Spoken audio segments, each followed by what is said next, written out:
Welcome to this episode of Making Over Monday. This is our third episode of the year. We get together and it is my goal to help encourage you to make Mondays great again. And I know that that is probably an overused and overcoined term by this point, but it is true. I don't know when the thought came that Mondays were not going to become the best days of our week, but for whatever reason, they have a bad misnomer. And we are going to work to revisit that because I am here for you at 9 a.m. to 10 a.m. Monday mornings live on Facebook and on YouTube. And if there's anything that you would like to talk about, if there's anything that you would like to cover, I am so glad that we can handle it and we can talk about it together.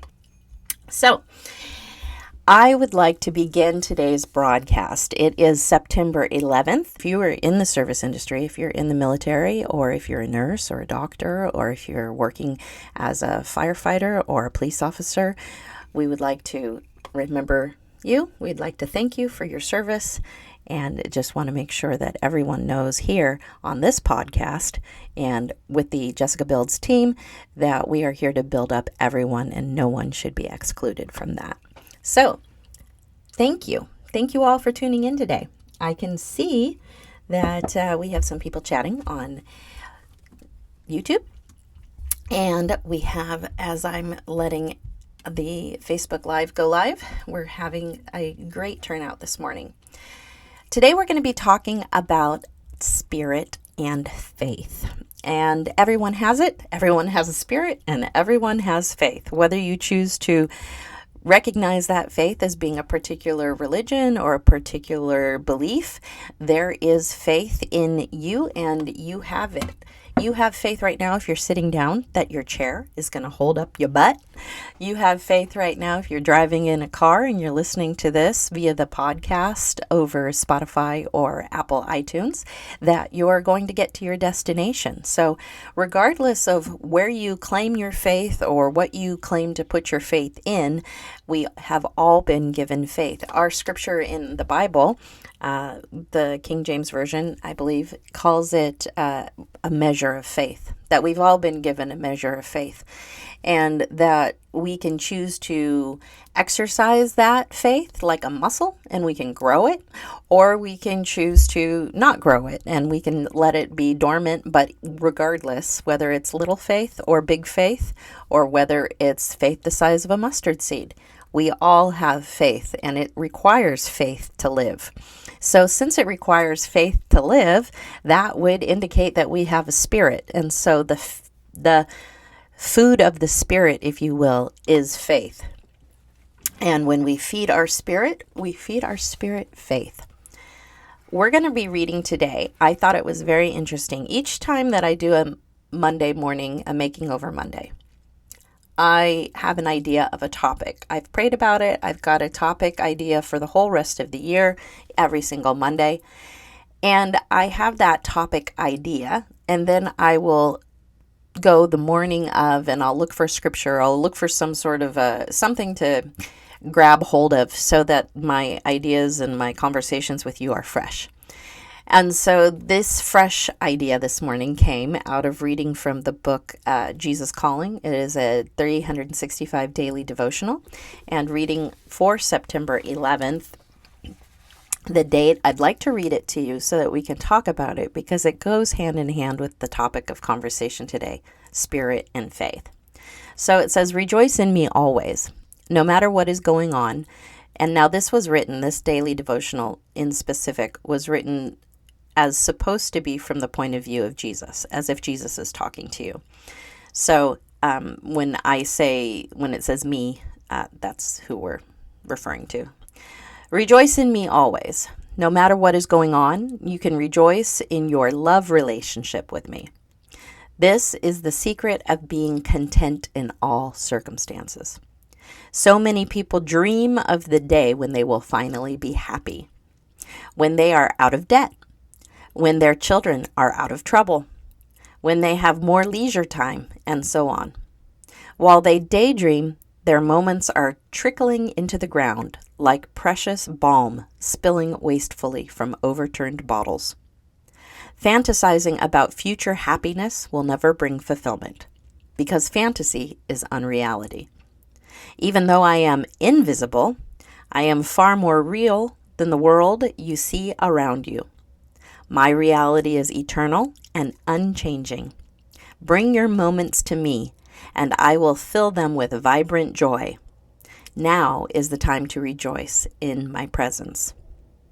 And the scripture reference is Philippians 4:4-12. Rejoice in the Lord always. I will say it again, rejoice. I know what it is to be in need, and I know what it is to have plenty. I have learned the secret of being content in any and every situation, whether well-fed or hungry, whether living in plenty or in want. Psalms 102:27 says, but you remain the same and your years will never end. How awesome is that? So the thing that I really liked the most about reading this morning and how it coincides with spirit and faith is that statement that it said about fantasizing about future happiness will never bring fulfillment. And then just the description of the daydreaming about the day that may come someday, and that those moments that are wasted when we're daydreaming about a future happiness are like trickling into the ground, like precious balm spilling wastefully from overturned bottles. That's such a beautiful picture of, I mean, it's beautiful and it's sad, but when you think about like perfume, if you go and spend a tremendous amount of money on perfume, and then you knock the bottle over and you want to like catch it as soon as it starts spilling, and you want to try to put it back into the bottle. That's what's happening to our hours, and that's what's happening to our moments as we dream about a future that may or may not come as speedily as you believe it to come. I do believe that God has plans for us, that he has plans to prosper us, that we're going to succeed. I like to think that anything that we put our hand to is going to prosper and mature and to obey the 30, 60, 100-fold return on the investment of time of sowing our seed. However, we are not in control of how quickly that those visions manifest. We are not in control of how long it takes God to do what God needs to do. We do not control the timing, because God is not of time, correct? He is omnipresent. He is the same today, yesterday, and forever and tomorrow. Time does not apply to God. And so if you ever get frustrated with how long things are taking, or how it appears that things are taking so long, just recognize that those feelings are probably coming from somewhere centered in your flesh, because if you would really consider what's going on with God, he is of no time. So since he is of no time, he's not working with a time frame. However, we human beings here on this earth are of time. I'm not going to pretend that time does not exist for us. However, it does not exist for us in the spirit. And so when Paul talks about in the Bible about, so often he refers to being in the spirit, and he's like, you know, this body that we have, this thorn in the flesh, the thorn in the flesh is our flesh, right? So yes, we do feel, we live in a state of tension. We live in a state of friction, because we're spirits trapped in human bodies. So we're timeless, trapped within time. That's very deep. We're going to make Mondays great. I'm telling you, this is going to be awesome. You're going to, it's my hope and my desire that you look forward to your Monday mornings, because not only are we going to be thinking a little bit more out of the box, I hope, but it's going to set your week in the mode to be able to say, okay, I am of the flesh. Like, I've been birthed, right? I have flesh. Praise God. Thank God I'm here. But I'm a spirit, and as a spirit, I know that my mind, my thoughts, my dreams, my vision are limitless. I mean, if you close your eyes with me right now, don't if you're driving. If you close your eyes with me right now, I can be in Egypt looking at the pyramids, flying over the pyramids with no airplane. And then in the next second, I can be in Paris going around the Eiffel Tower, flying around the Eiffel Tower. And then in the next second, I can be underwater in the great abyss, looking at those anglerfish with the little thing that drops down in front of their eyes, right? In the spirit and in our imaginations, we're limitless. So there used to be a saying that we used to abide by all the time, which was, why dream holding back? If you're going to dream, why dream holding back? If you're going to dream, why not dream $100 million dream? Why not dream $1 billion dream?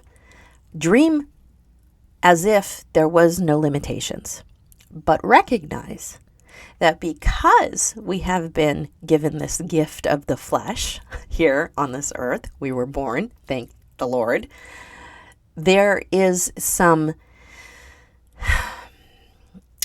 conditioning, if you will, of the human body. And that conditioning through discipline, through self-control, through humbling ourselves and recognizing our frailty to God, that we can go in front of Him and we can say to Him in our prayer life, and we can say to Him, Father, I recognize I have limitations, that I can think unlimited, but my body and my circumstances and my situation are temporal. So please, Lord, give me guidance as to how to successfully navigate this tension between what I can see in my mind doing and what I am limited to doing on this earth.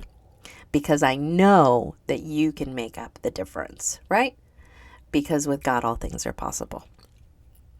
So, considering all things are possible with God, and considering we're talking about spirit and we're talking about faith this morning, what I would like to encourage you with is to recognize that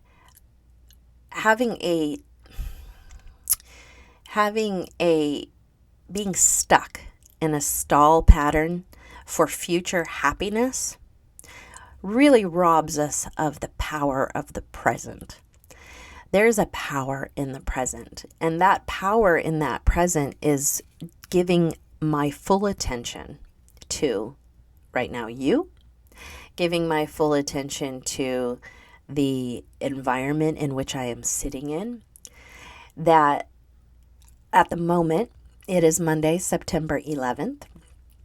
It is 9:07 a.m. We've just gotten started with this live. I have 43 more amazing moments that I get to share with you. And if you have any questions for me, please feel free to put them in the chat and comment box. Feel free to share this live with your friends and invite them to come and sit in with us on this chat. But it is now 9:08. It is not 9:09 and it is not 9:07. 9:07 is behind us. 9:07 Monday morning, September 11th, 2023 will never happen again. And 9:10 Monday morning, September 11th, 2023 hasn't happened yet. So here is where we live. We live right now in the present, in this moment. And we work to shut out everything that's trying to compete with right now. Why is that important? Well, that's important because it feeds my spirit. Because my spirit is right now. My spirit is right here, and my spirit is right now.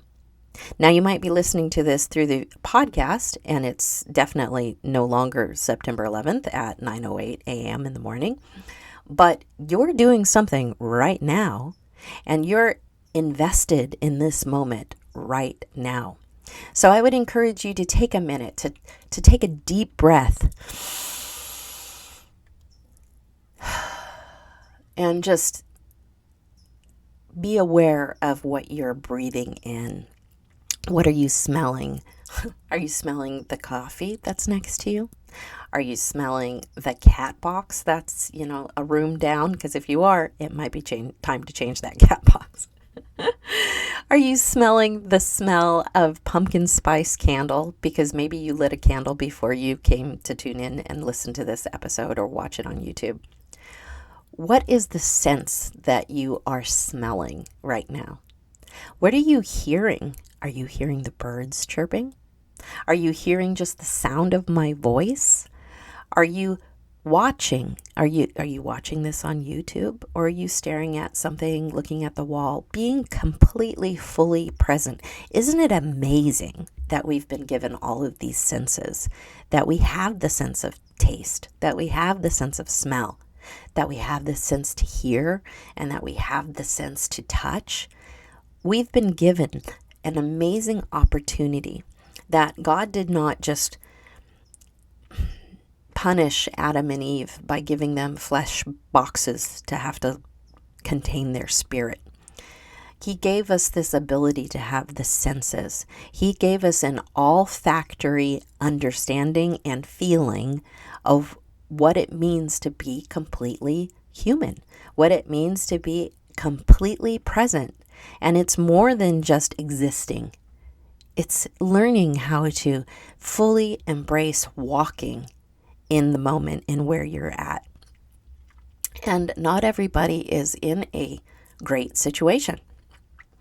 Not everybody is fortunate enough to be able to have a cup of coffee or an environment that is pleasing to be around, either aesthetically pleasing or even comfortable to their senses because of the noise and that's surrounding them. But we can always close our eyes and go to a place in our spirit where we are completely and fully surrounded by love, where we are going to be able to embrace the Father, where we are going to be able to go to Him into His presence, and we can enter into His presence at any time that we choose to. You can go and enter into His presence in the bathroom stall if you need a minute to just get away and go to the bathroom. You can enter into His presence by simply closing your eyes and just taking a deep breath. There's a power of entering into His presence, and entering into His presence in the present will often diffuse a myriad of situations. I've been married for 27 years. My husband and I got married at 19 and 21. I was the one that was 19. Thank you very much. He was 21. And in the last 27 years, we have been through a tremendous amount of huge ordeals. Everything from job loss to miscarriage to marriages around us, people getting divorced, to moving, to just relocating. We have moved. We lived, when we first got married, we lived in Portland, Oregon. Shout out to you, Pac Northwesterners. And then that's actually where we got married, was in Portland, Oregon. And then after a period of a few years, we moved to Dallas, Texas. So we lived in Texas. I actually have a son that was born in Texas. And then from Texas, we moved to San Diego. So we are no stranger to relocating and having to move. One of the most stressful things that any human being can go through is relocating and moving, next to childbirth. And I believe it's number one is death of a loss of a loved one. And then it's like giving birth, and then it's moving. So if there's a stress factor on the chart, we've gone through it. We've been through it. We are definitely the type of people that abide by the saying, if you're not standing on the edge, then you're taking up too much room. And we definitely want to go all in. So there have been plenty of moments where if it was debt, we went all in. If it was moving, we went all in. If it was having children, clearly we went all in. And so through those 27 years of being married, there have been lots of stressful moments in which I have had to exercise my self-control and patience and keep my mouth shut, close my eyes, take a deep breath, and not just think of that statement, that axiom that, what would Jesus do, but actually go into the holiest of holies in my mind, go into the presence of God in my mind and just say, okay, Lord, take over the wheel, give me peace, bring me meditation, because there's some times in a marriage, especially, when it is better to listen and allow your spouse and allow the other person to completely finish their statement and just allow them, especially under high, intense, stressful situations. People can tend to become like volcanoes and just, let it all out. But know that they're not letting it all out at you. They're letting it all out because they've allowed it to build up in them. And so when we can be still and allow the Holy Spirit to fill us and get into our spirit brain instead of our flesh man, and just be there to support them as they're letting out everything that's been building up, we can really take a deep breath and we can really trust in and lay into the Lord. Now, there are moments, and I will certainly encourage anyone who's listening to this, that if you are in an unsafe situation, or if the person who is letting it all out is in any way disrespectful of your personal space or of your body, then you need to set very strong boundaries within yourself, and you need to remove yourself from that situation. So I will definitely be the one to encourage you to say there's a boundary, and we are not going, God's best for our life is to not continue to be finding ourselves in relationships where He is not going to be glorified. And if you are in a relationship where God is not being glorified and you are unable to glorify God, then the correct boundary for yourself, in my opinion, is to go to God and have Him reveal to you what you need to do to either get out of the situation or where you can go in order to receive help for your situation. So, food for thought with that. I'm going to believe, however, that if you're listening to this and you're hoping to be encouraged today, that we can work through it and we can work together. And we can build for you together a brighter future, which means healthier relationships. It means saying you're sorry when you need to say you're sorry. It means asking for forgiveness. And sometimes it means receiving forgiveness if somebody's asking you for forgiveness. Not being too stubborn and saying, no, I don't want to forgive you, but actually allowing yourself to get to the point to where you can forgive others. If you do not know, I am a podcast host on a couple of different podcasts. My husband, Jeff, and I, we have a podcast, and we go over a lot of marriage, family, business, entrepreneurship, all that. That's called the Jeff Heilman Project, JEFFHEILMAN,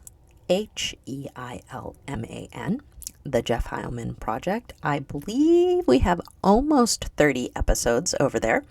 So if you would like to go to the Jeff Heilman Project and see our different topics of conversation, we have a YouTube channel and we have a podcasting service as well. But we've actually had some guests. We've had guests on the show for nutrition. We've had guests on the show, our children. We've had my 23-year-old who is now attending state school and getting his degree in psychology. And we had our 20-year-old. She's experiencing what it means to be 20 and finding out more about yourself and the things that you are interested in. She's an artist. She's extremely creative. She's a writer, and we are so excited to be her patron and be able to support her in all of her artistic endeavors. In the future weeks, in the future episodes, we'll be talking more about unschooling and homeschooling, and we'll be kind of going into that a little bit more. We've had in our faith been able to exercise the belief that children have been given a gift, and that gift that they've been given are personalities, talents, things bestowed upon them from God, to just have amazing and wonderful experiences here on this earth as life experiences. And so as we believe in that and as we watch them, we really like to encourage the things that they've been gifted in. Our daughter is extremely gifted in creativity. She's gifted in art. She's able to paint. She's able to draw. She's gifted in writing. And so as an unschooling family, as these talents began to bubble up in her, and as we began to take notice that she has an eye for being able to see something, her favorite artist is Van Gogh, so she's able to see Van Gogh painting like Starry Night and then draw it herself and paint it herself and have it look very similar, if not, as good as the original. Now, I am mom, so I am biased.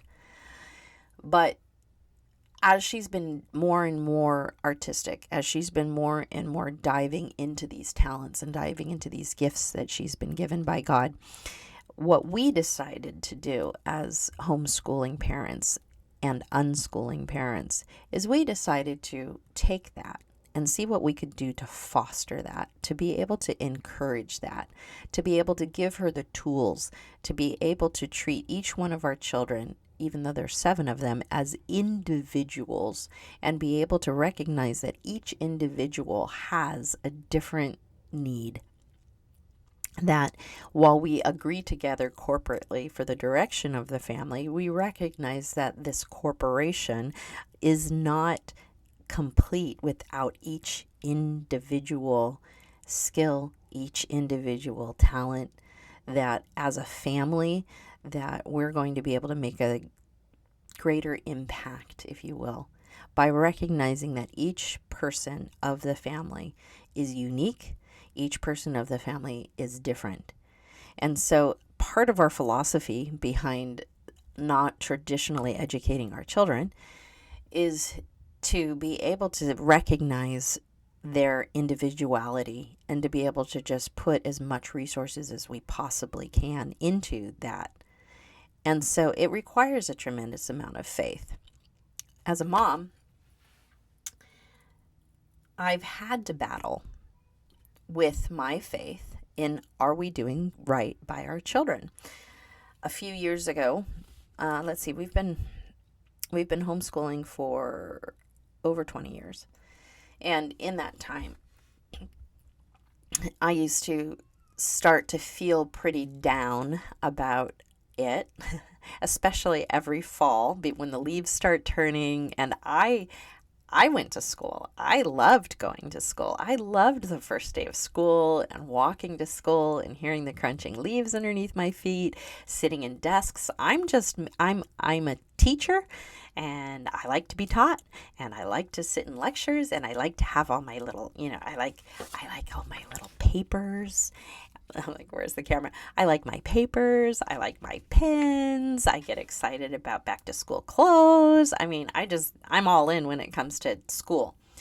And so I used to, in this process of educating our children non-traditionally, I used to get pretty sad towards the beginning of fall because I would feel like I was missing out, or I would question, am I doing it right? Is this the right way to be educating these kids? And then the word came to me through faith, because the only way that I was going to ever overcome that doubt would be by entering into the Spirit, not by sitting down and trying to reason it out, trying to reason what we were doing. Reasoning what we were doing in the way that we raised our kids was not going to be the way that I was going to get the answers that I needed. So going into the Spirit and seeking God in prayer and saying, Father, you got to help me out here, because I don't know that I can do it. I don't know that I'm good enough. What if my kids are supposed to cure cancer one day? What if my kids are supposed to have, this highest education as humanly possible? Like what if they're supposed to get, you hear about these kids that are like signed up for preschool. They're babies, right? They're being born, and then their moms have got them on waiting lists to the best preschool, and then you've got all these academies, these higher end academies where people are paying like millions of dollars in elementary school and throughout their, collegiate career in order to get them the best education. And one would think, well, those people that have been given that amazing opportunity for this extremely expensive education, those are where the kids are that cure cancer are going to come from, or those are the ones that are going to be the kids that are going to become the next president, the future business leaders of America. And so there is that, especially if you've read a lot of autobiographies, or if you've read a lot of biographies, you would think that the people that have done anything have the most education. Now, over time, I found out that is kind of rarely the case. More often than not, necessity is the mother of invention, and there was a need that arose, and that's where that invention came from. And with the invention, then came the success and the fame and all that, the influence. But it doesn't change the fact that as a mom, questioning whether my children are getting a proper education or not, that I was still having those questions. Well, as it came as a comfort to me in prayer one day, going into my spirit and pressing into the spirit. And I heard in my spirit, Jessica, if I would have wanted your children to be raised any differently, I would have given them different parents. And that kind of made the light bulb in my mind go, oh, that's kind of true, right? Like if God had wanted my kids to grow up in a home where it was all education all the time, and Harvard and law school and Yale and Princeton and, preschool from the very get-go, of like, he would have given them to different parents. Like, he's got the ability to do that. But he knew exactly what these 7 children needed. He knew who exactly was going to be the best parents for them in order to raise them. And he knew why he chose my husband and I and this untraditional form of education to be the education that they would receive. So that was the first word that I had received, was if I wanted them to be raised differently, I would not have entrusted them to you. So that kind of woke me up and made me think about it and go, you know what? That's some good advice. That I can take a breath about that. And then the second thing that I heard and was able to recognize as I was going through this process of non-traditionally educating the children and pressing into faith was, I looked through, I really love reading the Old Testament. As much as I love the words of Jesus and what happens in the New Testament and seeing the dispensation of grace, I just love the Old Testament and the stories and kind of, everything about it. And so when I look at the Old Testament and I look at the stories and I look at everything that had been done and the leaders and the purveyors, you really realize that they kind of come into their own when they're in their 30s, when they're in their 40s. And the reason why we don't really hear about anybody, we don't hear about Jesus until he's after his 30s, and we don't hear about Moses and those things, is that from what we understand in the Jewish faith, the bar mitzvah or the bar mitzvah happens at bat mitzvah, happens at 13. And this is when you can begin to pray in church. This is when you can begin to kind of have a voice. You don't get to vote, but you get to have a say. You get to participate. And then the tradition is that you're not considered an adult until you're 30. So you have been formed in your ability to make decisions and all of these things. And you don't get to vote. You don't get to participate in the synagogue and in the temple until you're in your 30s. And so there's a process of human evolution, if you will. And that human evolution of understanding and becoming an adult, you are becoming an adult. you're on your way to becoming an adult by the time that you're 30.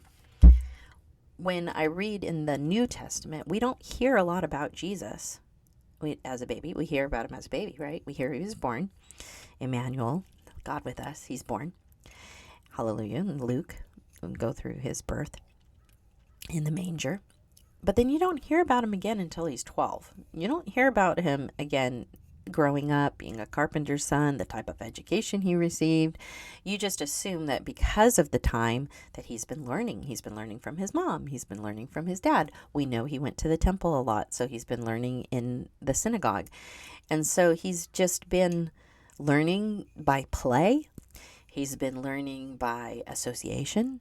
He's been learning by apprenticeship. He's been learning this entire time. It's not as if he wasn't learning because he wasn't sitting in a desk and he was learning by paper. He was learning by living. He was living by learning. And in his living by learning and learning by living, he gets to the point to where he's 12. And the first time we hear about Jesus as a young person is when he's 12 and he's in the temple and he's teaching. So in addition to the word that I received about our children's education being, hey, if I wanted them to have different way of being raised, I would have given them different parents. It was revealed to me, it was like, hey, we don't really hear much about Jesus when he was, we don't hear much about his schooling until he's 12 and he's actually doing the schooling. he's teaching. And so I thought, if you're not considered in this faith to really have something to offer yet until you're about 13, and you're really just encouraged to learn, to understudy, to be like a sponge until you're 13, then there might be something to that. So what I would like to do in the education process of our children is to really encourage them to play and to grow and to have a life of learning between the ages of 0 to 12. And as a parent, I really want to watch them. And I really want to see what direction they're taking. What are their interests? What are their skills? Do they like to read? Do they not like to read? Do they like to watch movies? Do they not like to watch movies? Do they like to play? Do they like to build?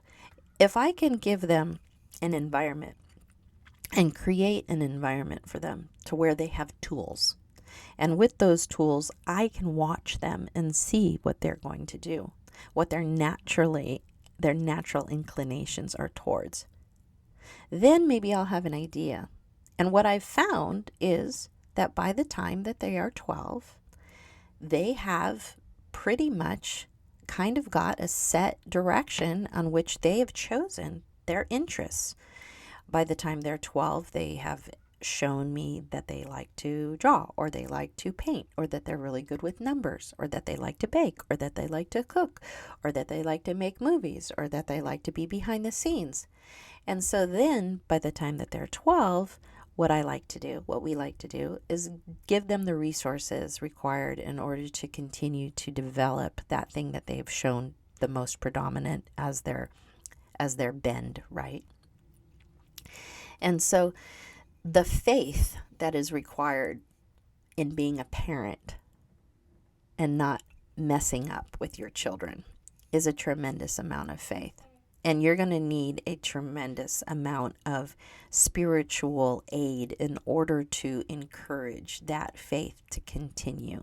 So I would highly encourage you, if you're considering the education of your children, basically by me saying first and foremost, if you're even thinking about how good of a job that you're doing in raising your children, you are head and shoulders above a lot of people. There are not that many people, unfortunately, on this planet who go beyond just taking their kid and dropping them off and then, letting somebody else raise them. You are a unique individual if you are considering your child's future, and I would like to applaud that, and I would like to amend you for that, and I would hopefully give you a pat on your shoulder and be able to say, good job, Mom, good job, Dad, you actually care about the direction of your children and your children's future. Now, in doing so, I would also like to encourage you to just take a breath and be present when you are with them. And in your recognizing that not only are you doing a good job by caring and considering their future, that you're doing a good job by putting in good things, by pressing into God and what He's doing in your life, by putting in good content, by looking for inspiration, by being encouraged that you can do this thing called life, by doing whatever it is that you need to do in order to, grind it out. It's only temporary. We all go through seasons, and some seasons we're going to grind, while other seasons we're going to be able to take a break and we're going to be able to relax. And so I just want to be able to encourage you that you are doing a great job. And as you do self-care and as you put some thought into being fully present for yourself, be aware of what you need too. That, yeah, your family's going to need a lot, but it's going to take a tremendous amount of faith from you to be able to give you what you need too. Do you need water? Do you need fruits and vegetables? Do you need to get up and go for a walk? When was the last time that you were outside and you were listening to the rustle in the leaves in the trees, or you were smelling the fragrance of the ocean? Have you been to the ocean recently? Would you like to go to the ocean? Can you put it in your calendar to schedule some time for yourself, some downtime, getting a manicure, getting a pedicure? These restorative moments, they feed ourselves so that we can go out and feed others. We have to take care of our spirit, and we have to build our faith. That is the discipline that we bow our flesh to, right? Like, it takes discipline to go to bed on time. It takes a discipline to turn our phone off and put it in the other room and charge it in the other room so that we do not have that tendency to look over at it every 5 minutes while we're sleeping. Like, what time is it? What time is it? That's disruptive.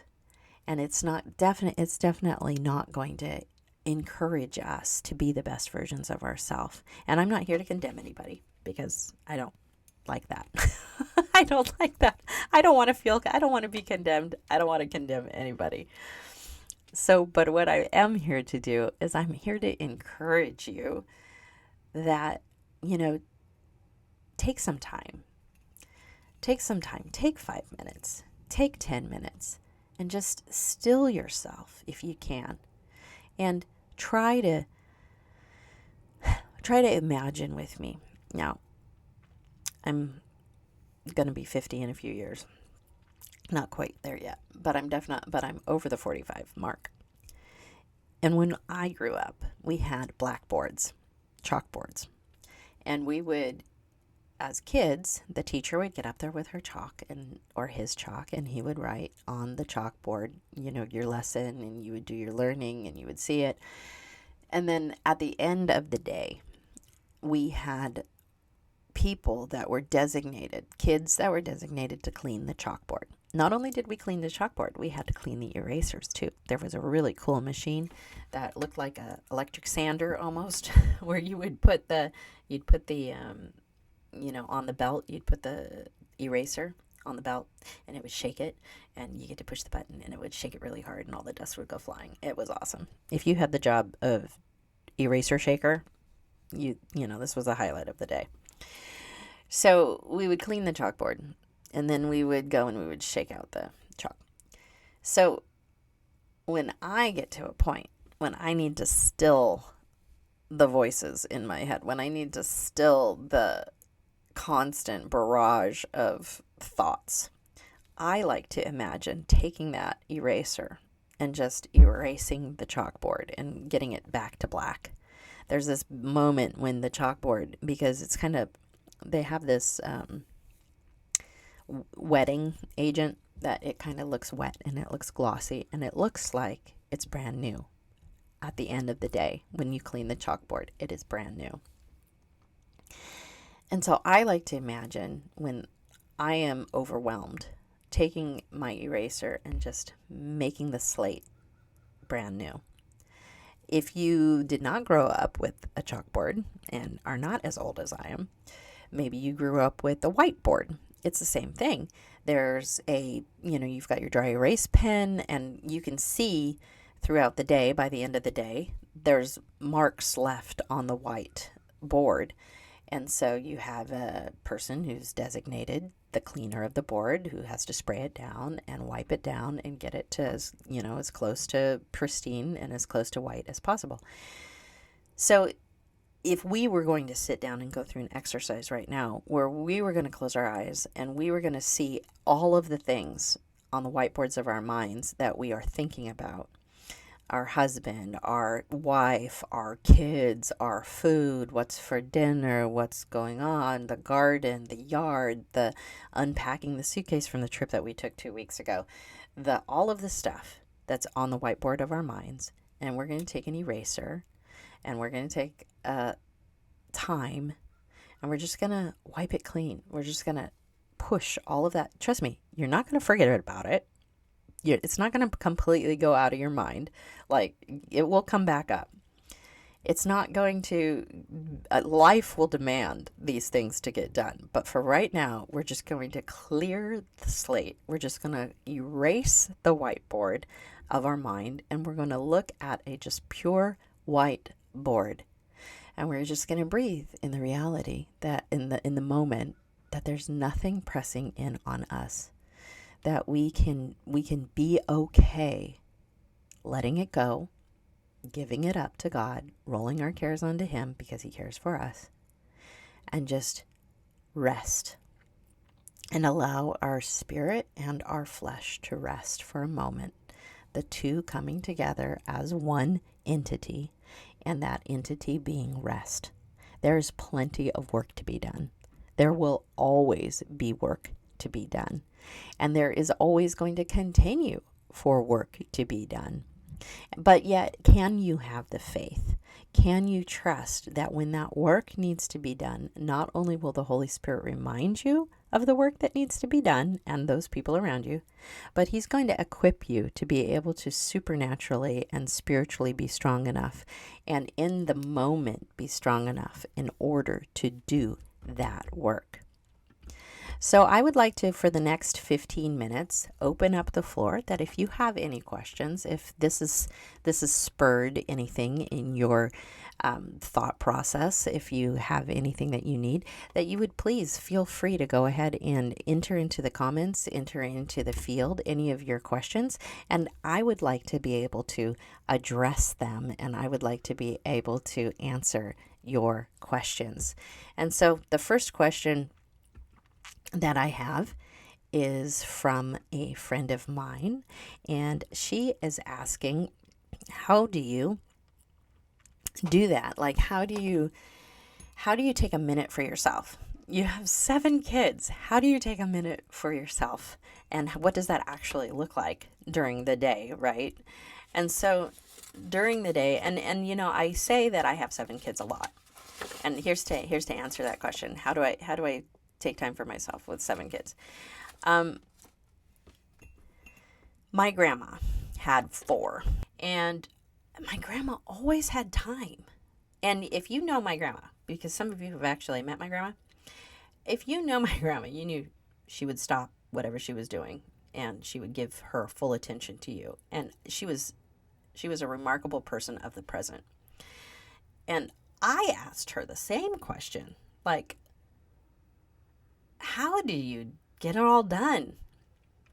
And because we're talking, like, when you're talking your mom offers one certain thing. Well, your grandma, and at least when we grew up, our grandmas baked bread from scratch. Our grandmas sewed their own clothes. Our grandmas were, if there was a definition of a Proverbs 31 woman, man, that was like, our grandma's generation was all about that.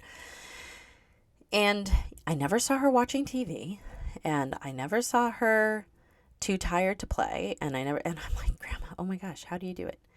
And she said that, she told me this story one time of being with my dad as a baby. And she said, well, I was sewing, and every time I would sit down to my sewing machine, your father would come and he'd get like underneath my feet and he'd just get in my way. And I was getting so frustrated. I was getting like this simple job of sewing this hem on the skirt, for example, was taking me 3 times as long because he just was a kid and he just wanted my attention, and he was bored because he was an only child at the time, right? Because he hadn't had his siblings because he's the oldest.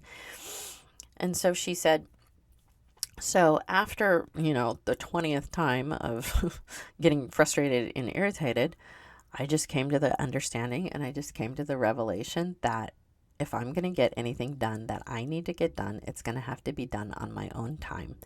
And I'm going to have to stay up later than my kids or wake up earlier than my kids. And I'm just going to have to learn how to get my kids on a regular bedtime.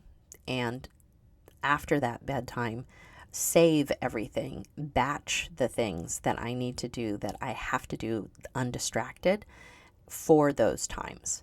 That I can't take away time from my family, from my friends, from my people. I can't take away time, the valuable time during the day that I have with them, to do the things that I need to get done. I need to actually make time and dedicate that time and discipline myself to doing those things post, the most important times of the day.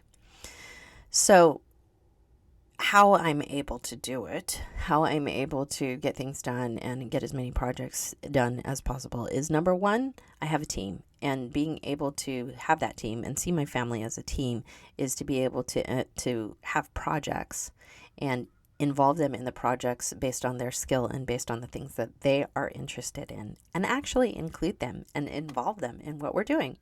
Andrew helps me get this up and going.